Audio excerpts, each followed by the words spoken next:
Well, my friends, we've done it. Here we arrive at the last theories to talk about with our postmodern approaches. It has been quite a ride with you this semester, and I'm somewhat sorry to see it end. We've had a nice time together, but here, nonetheless, all good things come to an end. So we're going to talk a little bit now about the postmodern approaches. There are really two theories that emerge as being postmodern. One of them is solution-focused brief therapy. The other is narrative therapy. And so we're going to go through those two now. So what the heck is it that makes a postmodern theory really postmodern? Well, there's a belief in multiple realities that are socially constructed. Language becomes a big piece of this. And so the subjective reality, the person's opinion of their reality, the person's unique reality, not objective where it can be seen, but subjective where it's felt. So social context, everything is in, happens with other people, and so we're constantly in our lives bouncing off of different people, and so they influence us, they impact us.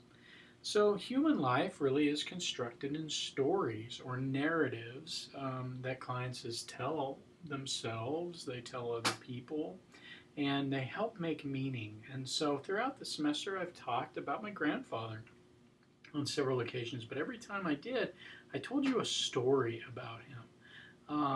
And so it is, stories have power because they're a glimpse into our subjective reality. Meaning is created through language, as we talk and share with other people, as we write down our ideas in narrative. Meaning is created. The client is the expert. Hands down, the client's the expert. There is no hierarchy.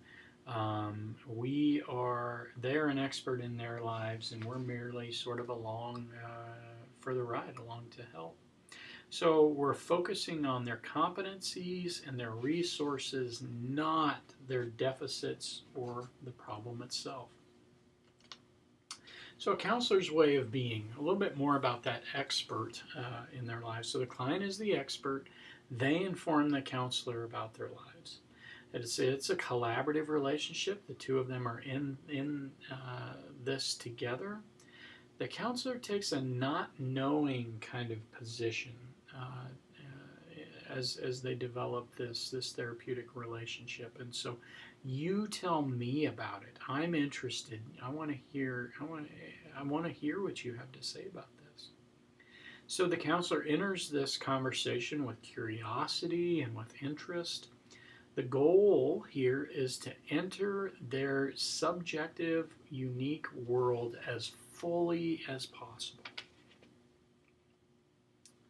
So, ways of thinking and knowing, around problems, assessment, goals, and change here. So the clients are healthy and competent, but somehow got lost in their direction. That's a very different way to look at problems. They're healthy, they're competent, they just got lost. They lost their direction. Assessment. Clients' language helps us to understand them. So little attention is given to diagnosis or exploring the problem.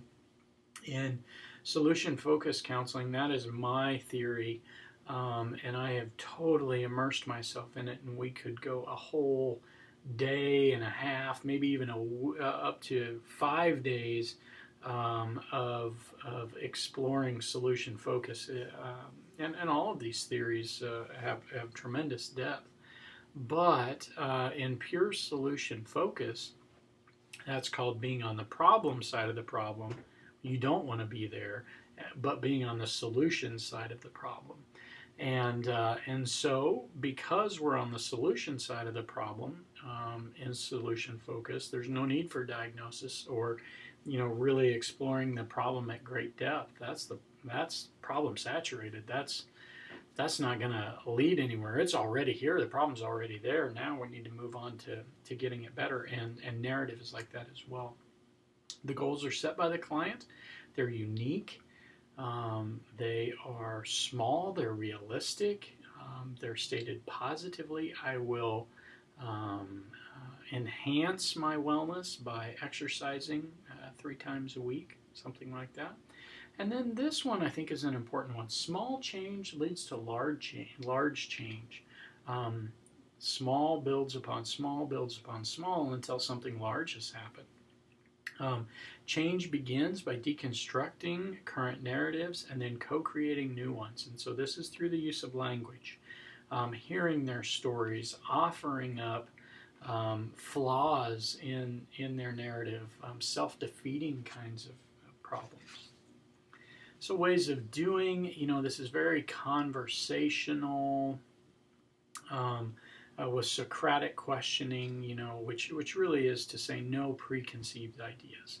We're not asking a question all the while knowing the answer. We're genuinely wanting to know.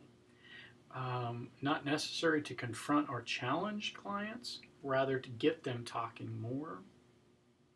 Through this dialogue, through this language, through this back and forth sharing, we're creating new meaning for the client.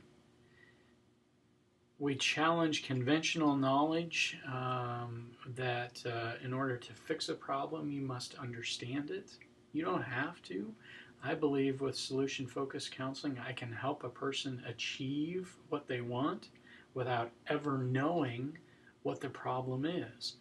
Because my work is not about the problem. My work is about when the problem is gone, when the problem is less or it's more manageable. That's what I'm working. That's the space I'm working in. Okay.